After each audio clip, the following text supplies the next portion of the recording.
Why hello my fellow apes, I hope you're well. In a recent video I expressed what I consider to be the 3 biggest mistakes made by atheists, and towards the end I revealed a potential mistake that I had to drop upon considering counter-arguments, and especially a specific reductio. The alleged mistake was moralising and politicising secular activism, that is, more than less, gatekeeping atheism, or put yet another way, ostracising secularists and atheists who don't also endorse certain moral and political positions. Now, what I want to do here is analyse this phenomena from the roots up, as while it's not necessarily a mistake, it can be, let's say, problematic. Let's get to it. Given that the moralising and politicising of a disposition can be really quite difficult to recognise, let alone analyse once it's set in, I'm going to construct a potential future example of secular gatekeeping, and then draw correspondence with contemporary examples. Now, you might not agree with the specific hypothesis I'm about to give, fair enough, but the point I'm conveying, the phenomena I'm trying to illustrate, is that 2 completely separate positions can often interweave so comfortably as to exhibit the illusion of being synonymous. Consider veganism, a predominantly ethical position that in recent years has seen a boost in prominence among secular circles, due to such things as Sam Harris endorsing it, though not practicing it, Alex O'Connor and Drew McCoy both endorsing and practicing it, and I'd argue most crucially, many countries significantly improving their vegan cuisine. The Starbucks Beyond Meat burger, for instance, is damn delicious. I've had to do this take several times, but you know, things I have to do for YouTube. Now, at first glance, veganism appears completely irrelevant to atheism, and certainly secularism, but on closer inspection, it's highly compatible with both. Theism, and especially Abrahamic theism, asserts that there is a God, a creator, who has a special relationship with one of its creations, and that creation just so happens to be us. We humans, so they maintain, are created in God's image, no less, and as is ordained in Genesis and supported elsewhere, we are given dominion over all other animals. Indeed, the holy books clearly permit the commodification of other creatures, with kosher and halal legislation going so far as to provide gruesome instructions of execution, in, I must say, a way that suggests an evil god. Now, yes, there are ways to interpret the holy books as to endorse veganism, just as there are ways to interpret the holy books as to endorse, well, pretty much anything. However, outside of bending over backwards, the books declare us as God's chosen. It is us that receive the commandments, and us alone. We can't kill other humans for taste, but we can kill other animals for taste. But what occurs when the illusion of divine favoritism subsides? When we no longer consider ourselves the universe's crown jewel, how then can we maintain the subordination of our sentient kin? As Mark Beckhoff puts it, although other animals may be different to us, this does not make them less than us. In short, we need a new symmetry breaker, a reason, a justification as to why we alone are worthy of rights, respect, and love. Throughout history there have been many proposals, and some provide such a symmetry breaker, such as various forms of the social contract. But the most prominent proposals have upheld, more than less, the normative framework of utilitarianism, which can be summed up in the following sentence from Jeremy Bentham. The question is not, can they reason, nor can they talk, but can they suffer? And the answer to whether or not dogs, pigs, chicken and tuna can suffer, to name but a few, is most certainly yes. Hence, if well-being is the measure of morality, then dogs really are our best friend.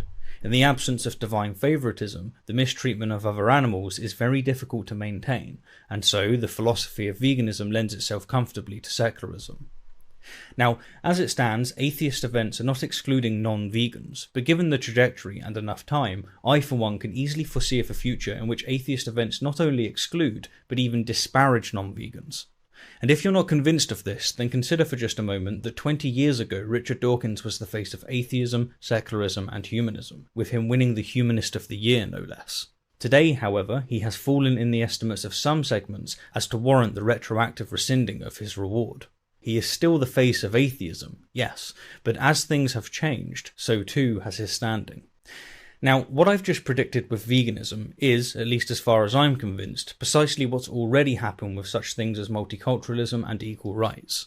The typical 17th century Enlightenment humanist views of Jews, for instance, is today considered utterly deplorable.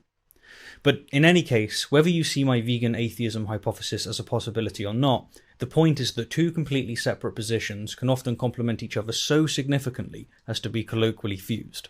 And just in case I have failed to express the point, here's a real-life example. Due to Abrahamic influence, in the West we tend to think of religious people as people who believe in God, but this isn't technically the case. One can be religious, endorsing a supernatural world and afterlife, etc., without necessarily believing in gods. Alright, so with the vegan secularism hypothesis on the table, let's talk secularism. Secularism is the principle of separation of the state from religious institutions, and so, strictly speaking, so long as one aims to prevent religions from enforcing dogma through governmental control, theists and atheists are equally welcome as activists. But in reality, of course, the rate of secular endorsement among theists and atheists is weighted towards the latter, and it's chiefly for this reason that secularism is often conflated with atheism. But atheism isn't, of course, the only thing secularism is conflated with. No, not by a long shot. For instance, and as already touched upon, it's also largely fused with humanism, a stance that considers humans the starting point of philosophical and moral inquiry. And since humanism doesn't presuppose divine or religious axioms, it's easy to see why it so often goes hand in hand with secularism. Further still, and again as already touched upon, humanism isn't stationary, it changes according to objective and indeed subjective analysis. Empirical evidence of, say, complete androgen insensitivity syndrome causes us to reconsider gender. And to confuse things even further, each country's humanism isn't necessarily the same. Different countries inherit different environments and face different challenges. For instance, in the US, humanism and indeed secularism are deeply embedded with politics, since 1. The US has a relatively high population of evangelicals, and 2. The US only has 2 competing parties, with one being significantly religious. Thus, if you want secularism or humanism in the US, you've got one choice. Jean-Jacques Rousseau once remarked that those people who treat politics and morality separately will never understand either of them. And this is especially relevant to the US today. The US might be secular on paper, but goddamn are those evangelicals trying their best to overturn this. In the UK, however, the conflation of secularism and humanism with a specific political party doesn't really exist. In fact, secularism isn't really championed by any of our parties, and it's for this reason that many of us Brits raise an eyebrow when we see secular communities and societies endorsing all sorts of non-secular politics. Indeed, if I've learnt one thing from my travels, it's not to assume that because we speak the same language, we also share the same culture. We don't. The Anglosphere shares the same cultural foundation, no doubt, but each specific country's house is built with different material. From the very language we use to the hierarchy of our challenges, these often subtle differences go a very, very long way. Anyhow, let's talk about gatekeeping. Before making my prior video, I was very sympathetic to removing the gates imposed on secularism, since, I reasoned, if secularism is the goal, then barring allies out because they're not allies in regards to other moral positions is an act of cutting one's nose to spite one's face. It's counterproductive, and when practiced by a community that opposes religion, it comes across as extremely hypocritical. Excommunication is, after all, one of religion's favourite responses, and I couldn't, and still can't, knock the fact that when atheist and secular communities essentially excommunicate people for not maintaining, or worse, questioning the current set of humanist values, the ironic tribalism renders me quite frankly embarrassed. This hypocrisy is also, of course, one of the most prominent weapons swung by those in favour of theocracy, and so knowing that we're planting this weapon in their hands is really quite disheartening. The solution, on the surface level at least, is, of course, to cease purity testing. It's not realistic for me to expect others to share my views on, say, the economy, and then apply rhetoric as to paint those who don't share my views as monsters.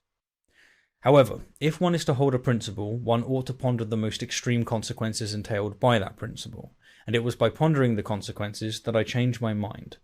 Consider this reductio. If we cease gatekeeping secularism, then, when promoting secularism, I ought to be willing to positively share the stage with the likes of Stefan Molyneux. That is, I ought to be willing to sit next to him in a non-combative way, in fact, an endorsing way, as we both promote the virtues of secularism. Because, strictly speaking, when it comes to secularism, we are allies. But here's the thing.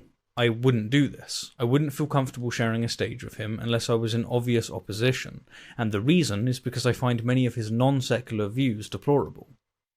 And this leads me to a slight side note that my spidey senses are telling me is worth caveating. There's a somewhat common sentiment that debating someone equates to endorsing them, and people have said this of me when I debated Molyneux and to a lesser extent Sargon, but this sentiment ignores the very obvious context. Engaging in publicised debate in order to criticise someone's views is the opposite of endorsement, it's explicit opposition.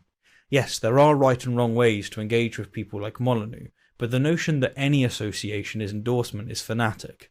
Absent adequate rebuttal, the narrative that the left just can't handle the truth gets validated, and thus the rotten views are left to perpetuate. Alright, side note aside, and to reiterate, the reductio of not gatekeeping secularism would mean associating with people who hold all sorts of views that I find unpalatable, to put it mildly, and thus I'm not in favour of removing the gates entirely.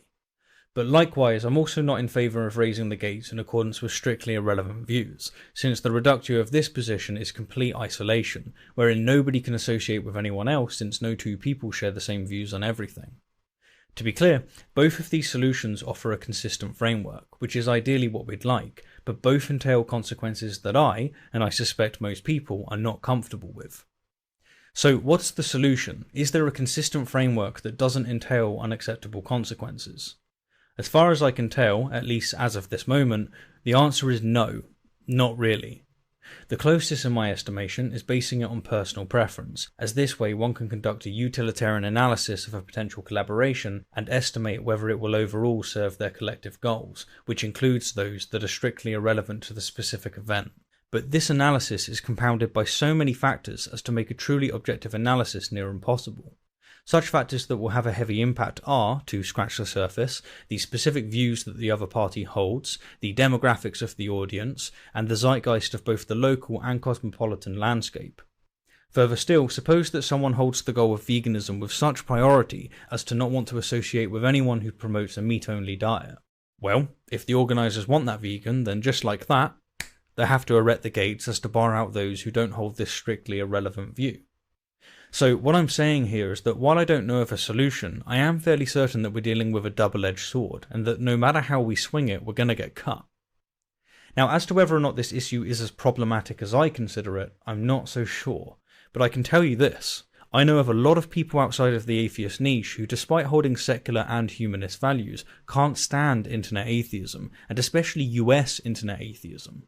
All in all, then, while I really don't like seeing secular communities turn their back on allies because those allies don't hold strictly irrelevant views, I also not only understand why secular communities do this, but, through my own actions, somewhat endorse it.